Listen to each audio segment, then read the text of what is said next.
Well, ano lang, sabi, challenge lang ulit sa amin para sa main season kasi importante na meron kaming hinahawakan na ganitong record na hindi kami magpapaya kasi importante rin kasi sa mga player na kailangan ma-challenge lang kayo sa nangyayari or ano man yung naging sitwasyon namin ngayon. Coach, sa men's lang in general, gaano lang kayo kasaya na lahat ng teams agad tumataas na rin yung level? Alam mo, matagal ko nang pa yung gusto kong masasabi na sana mapansin man ng men's kasi ito yung importante talaga sa namin mga rin mga coach. Hindi lang naman ako na yung level ng men's is tumasa.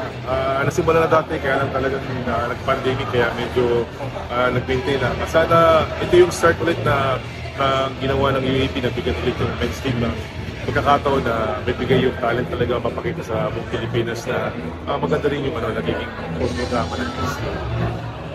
Coach, gano'n ka lang yung factor yung pagbabalik ng OWA at saka sobrang laking impact yan kasi alam mo naman yung naging performance namin PBL, Championship talagang kailangan pa rin talaga namin ng leader sa loob ng court. Hindi lang naman sa loob, hindi pa sa outside kasi yun ang nagiging nagiging dahilan kung bakit talaga nagiging maayos yung takbo ng team dahil sa leadership ng dalawa.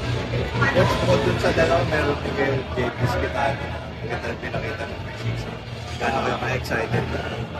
Yun. Sobrang excited ako sa kanya kasi nakikita ko na talagang bagay sila sa team namin. Talagang nakita ko na mas mag-i-improve pa, mas may lalabas niya pa yung talent niya bukod sa nakita niyo nung mga nasa ibang team siya.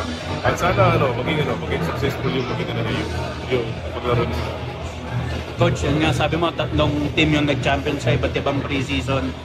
Gano'n lang ka-importante sa inyo para hindi kayo magkumpiyansa pagdating dito sa UAE? Sa akin talagang challenge lagi, challenge. Every season o every conference talaga, kailangan namin meron kaming kinamulutan kasi mahirap talaga mag-depend ng ground talaga.